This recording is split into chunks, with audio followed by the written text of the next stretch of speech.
Welcome back, everyone. Today, we're diving deep into one of the most intense and shocking moments in the Hunter x Hunter storyline: Hisoka's unbelievable return from the dead, the chaos aboard the Black Whale, and the dangerous power plays of the Kakin royal family. Let's get started. The members of the crew gathered around Hisoka's body to confirm his death. They discovered that the cause was not the explosion; he had actually suffocated due to the weight of over 200 bodies piled on him. This meant Hisoka died before the explosion. Once they confirmed his death, the crew had no reason to stay and began to leave. However, Maki reminded them that Hisoka had already paid her in advance to heal his wounds after the fight, so she decided to fulfill the agreement even after his death. Shalnark and Kortopi left, while Maki closed Hisoka's eyes and prepared to heal his injuries. She pushed aside her fear, but just before she touched him, something strange happened. Suddenly, a surge of aura burst from Maki's body. She didn't understand what was happening, but then remembered a rare phenomenon where Nin becomes much stronger after the user's death. Hisoka's body suddenly twitched, his heart began to beat again, and his lungs started working.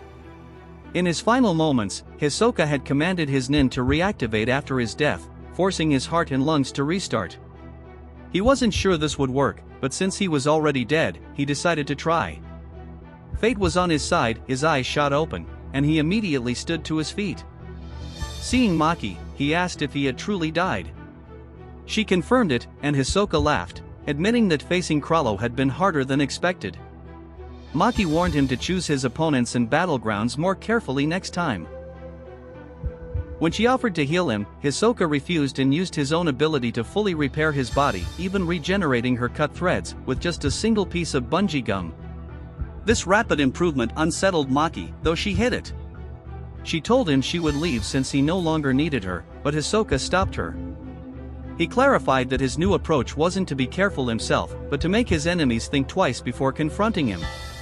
Maki, uninterested in wasting more time, said she understood and turned to go, but Hisoka stepped closer, saying his words were meant as a curse. Recognizing the threat, Maki tried to attack, but Hisoka restrained her and told her to deliver a message. From now on, he would hunt down and kill all members of the Phantom Troupe. Enraged, Maki warned him that if he harmed any of them, she would kill him herself. Hisoka only mocked her in return. Meanwhile, Chrollo appeared speaking with Shalnark, telling him about Kakin's planned expedition to the Dark Continent. Their goal was to retrieve a precious treasure that would be aboard the ship, and the Phantom Troupe would take it. Later, Shalnark waited for Kortopi, who was behind a wall. Suddenly, Hisoka appeared holding Kortopi's severed head. Before Shalnark could react, Hisoka threw the head at him. The moment Shalnark caught it, Hisoka struck, killing him instantly. 2 members down, 10 remain. Hisoka clearly intended to weaken Chrollo's forces before facing him again. The story then shifts to Kakin. On the day of the grand expedition, thousands gathered at the port to witness the launch of the enormous Black Whale ship, a historic journey toward the Dark Continent. The king, wearing lavish clothes and jewels, promised that all its treasures would belong to his people. The ship had 5 decks: kings, princes, and top politicians. The wealthy and famous. The common people. 4 to 5. Lower levels with strict separation. Security was extremely tight between decks, with walls that could only be opened from the upper floors. Prince Benjamin's guards were instructed to await his orders before taking action. The princes would meet only once a week on Sunday evenings, otherwise, it was impossible to see more than one prince at a time.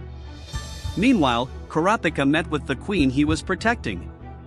She explained that low-ranking wives couldn't contact higher-ranking ones and that all communications were monitored by the army. Kurapika warned her that while assassination was nearly impossible for normal people, non-users could bypass any law.